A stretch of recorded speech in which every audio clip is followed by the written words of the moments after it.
Welcome to Arsenal, where the weapons and war machines of military history come to life.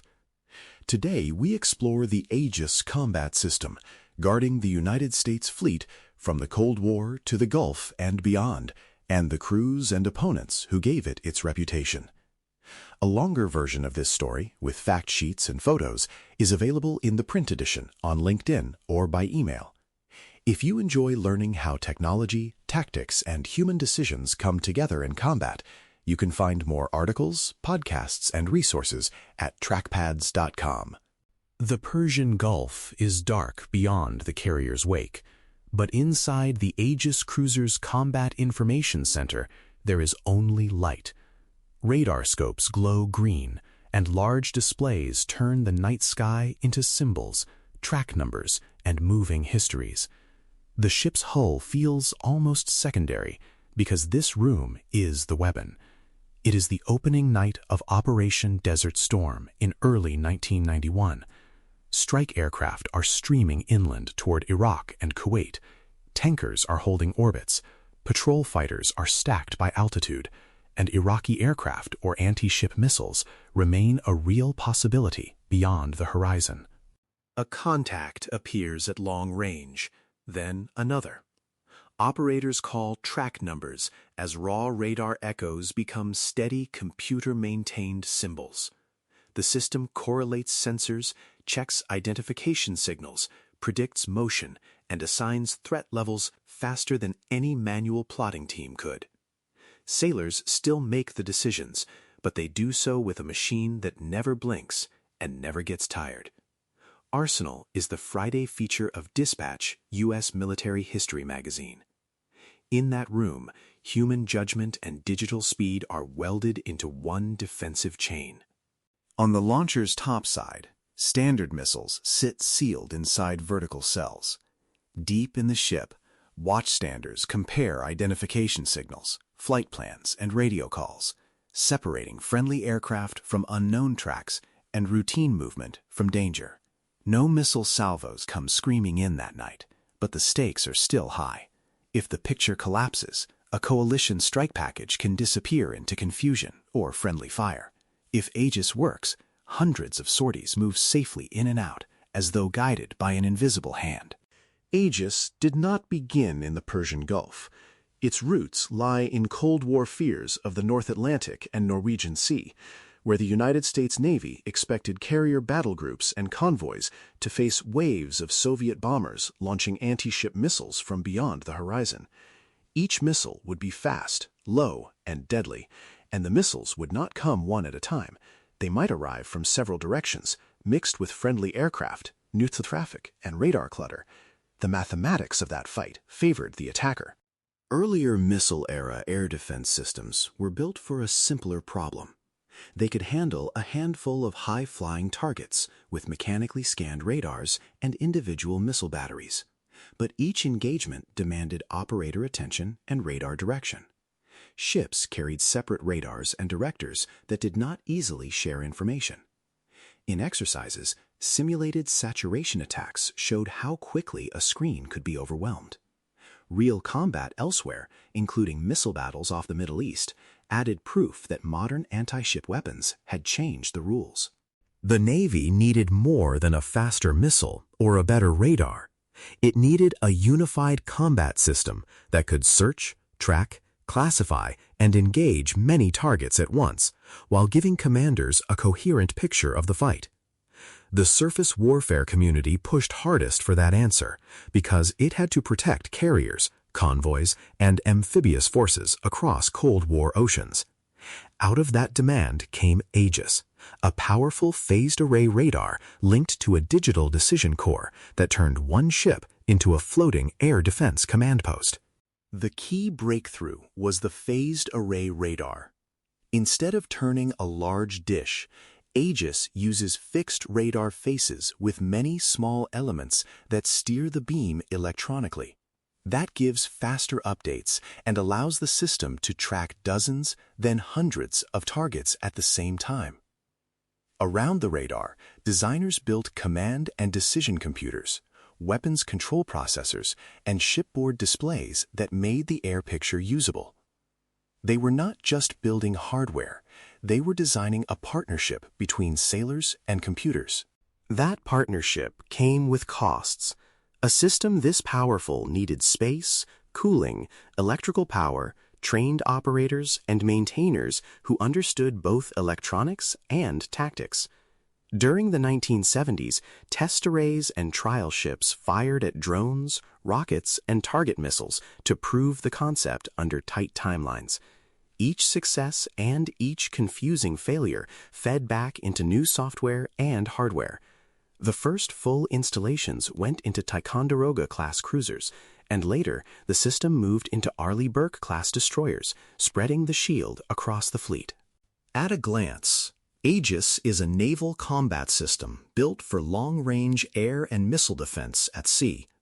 It first served on guided missile cruisers and then on destroyers, primarily with carrier strike groups and expeditionary forces from the late Cold War onward. A typical Aegis warship carries several hundred sailors, with dozens assigned to combat systems.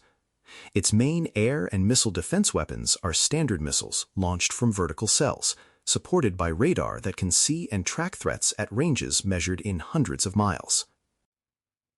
To understand Aegis as sailors experience it, walk from the outside of the ship inward. On deck, the large flat radar faces set into the superstructure are the visible signature. 4 fixed panels scan the sky and sea surface without rotating. Nearby, often hidden under deck hatches, vertical launch cells hold missiles ready to fire. Inside, deep below the weather decks, the Combat Information Center has no windows and no romance. Rows of consoles surround central displays, and each sailor owns one piece of the picture. Radar operators watch raw returns and processed tracks. Identification specialists compare flight plans, procedures, and transponder signals. Weapons control operators manage missile batteries, select launchers, and execute engagements when ordered. Communications and data link operators keep the ship connected to aircraft, other ships, and higher headquarters. The tactical action officer sits where the full picture can be seen and engagement orders can be given or relayed for the captain. When the system is healthy and disciplined, it gives the team time to think.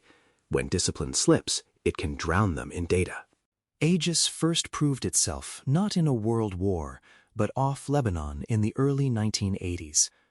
USS Ticonderoga arrived with unfamiliar radar panels and a digital combat system, joining carriers and older escorts already dealing with combat air patrols, reconnaissance flights, and nearby hostile aircraft. In that crowded airspace, watch teams used Aegis to control thousands of intercepts. The radar updated tracks fast enough for confident fighter direction, while the computers turned a blur of manual plots into a shared view the whole team could use. The same era also showed that technology does not erase the fog of war. In 1988, USS Vincennes misidentified an Iranian civilian airliner as a hostile military aircraft and shot it down over the Persian Gulf, killing everyone aboard. Later reviews pointed to misread displays, hurried assumptions, stress, and interface issues that confused the team. The hardware functioned, but people under threat interpreted the data in fatally wrong ways. Aegis became both a shield and a warning about the limits of automation. During the Gulf War, Aegis cruisers again stood at the center of a crowded sky. Ships served as air warfare commanders, coordinating carrier fighters, land-based aircraft, and missile-equipped escorts while guarding against Iraqi aircraft or anti-ship missiles. The value was not only in shooting, it was in keeping order during a sustained air campaign where confusion could be as dangerous as any single inbound raid. The system's wide-area picture helped deconflict coalition sorties and reduce the chances of friendly fire. By the early 21st century, Aegis had moved beyond fleet defense into ballistic missile defense. In 2008, USS Lake Erie used a modified Standard Missile-3 to intercept a failing American reconnaissance satellite high above the Pacific. The mission required precise tracking, timing, and software changes, but it proved that the same architecture built for bomber raids could engage a small, fast object far beyond the horizon. Aegis had become more than an air defense system. It was a flexible missile defense platform. In recent Red Sea operations, Aegis has been tested almost continuously against drones, land attack cruise missiles, and anti-ship ballistic missiles launched from shore. Destroyers have protected merchant shipping and Allied warships through repeated attacks, sometimes over many hours. In those engagements, the system ties together radar, missiles, guns, data links, and Allied coordination in a constantly shifting fight. For surface sailors, it has been one of the most intense periods of combat for United States warships since the Second World War. The system's greatest strength is the picture it builds. Aegis can create and maintain a coherent view of air and missile threats across a wide area, then share that view across a task group. Its second strength is depth. Long-range standard missiles, ballistic missile interceptors, shorter-range weapons, guns, and close-in defenses become part of one layered system. Commanders can engage early, create overlapping windows with other ships, or hold fire until the geometry becomes clearer, while the system calculates timing in the background. Aegis also benefits from scale and Allied adoption. Ships equipped with versions of the system serve with Japan, Spain, Norway, South Korea, Australia, and others. Shared architecture makes combined operations easier because Allied ships are speaking a similar digital language. Lessons from one Navy's exercises or combat experience can improve tactics elsewhere. But complexity remains the weakness tied to every strength. Aegis demands training, disciplined procedures, modernization, and careful interface design. Saturation attacks can still force hard choices, and aging cruisers face real hull and budget limits. Over its life, Aegis has evolved through hardware and software baselines. Early cruisers used SP-1 radar variants, twin-armed launchers, and then vertical launch systems. Later destroyers adopted vertical launch from the start. Newer versions integrated Tomahawk land attack cruise missiles, anti-submarine weapons, ballistic missile defense software, and improved sensors. Aegis ashore sites in Europe extended the concept onto land, making a shipboard combat system part of a wider Allied missile defense architecture. Today, the newest destroyers pair Aegis with more capable radars and software intended for integrated air and missile defense. The threat set now includes aircraft, cruise missiles, drones, ballistic missiles, and maneuvering weapons, all inside one decision framework. More than 100 Aegis-equipped ships serve worldwide, and few carry exactly the same version as the earliest cruisers. Aegis is no longer a single fixed design. It is a family of systems built around a common idea. The system's growth also changed what sailors had to know. Aegis watchstanders were no longer just radar operators or missile technicians working separate problems. They had to understand how their inputs affected the entire combat system, how a mislabeled track could move through displays, and how quickly an assumption could harden into an engagement decision. Training, therefore, became as important as hardware. Crews practiced raids, identification problems, communications failures, and simulated saturation attacks until the rhythm of the room became almost procedural, even under stress.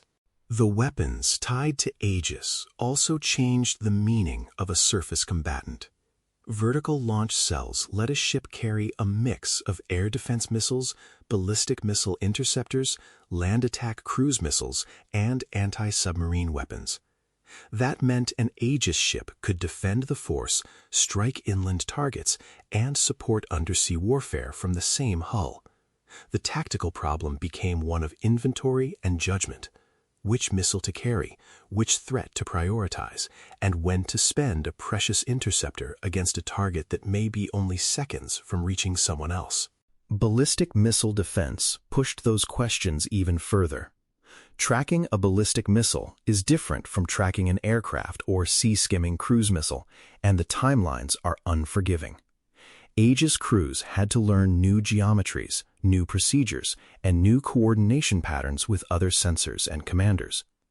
The sea-based system became part of a larger shield, where ships, shore sites, satellites, radars, and command centers all contributed pieces of the same problem. The old Cold War air defense ship had become a node in strategic defense. The move to newer radars and open architecture computing reflects the same lesson. Threats keep changing, and a combat system that cannot absorb new software, sensors, and weapons will age faster than the steel around it. Modern drones, cruise missiles, ballistic missiles, and maneuvering weapons compress decision time and multiply targets. Aegis remains valuable because it can be modernized, but every modernization brings new training burdens and new human-machine questions. The system's future depends on keeping both the software and the watch teams sharp. Aegis also changed the relationship between a single ship and the rest of the force. An Aegis cruiser or destroyer could act as a local commander for the air picture, but it also depended on aircraft, satellites, other ships, and higher headquarters to make the picture complete.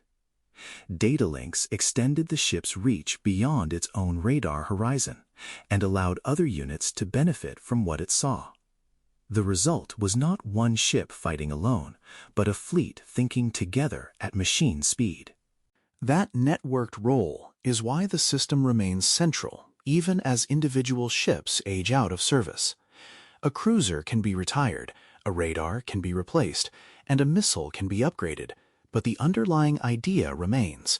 Modern naval defense is a contest of sensing, deciding, and acting faster than the threat can arrive. Aegis helped make that idea real for surface sailors. It turned the Combat Information Center from a reporting room into a battle management engine. Its legacy reaches beyond any particular hull. Aegis helped cement the belief that the true weapon on a modern warship is the combat system: sensors, weapons, software, communications, and trained crews fused into one whole. The cruisers that first carried it are passing into history, but their radar faces live on in destroyers at American and Allied ports, in museum displays, and in the doctrine of networked naval warfare. Behind every glowing track is an aircraft, a missile, a civilian flight, or a ship full of people. The lasting story of Aegis is not only engineering, it is the burden placed on sailors who must turn information into judgment when lives depend on the answer.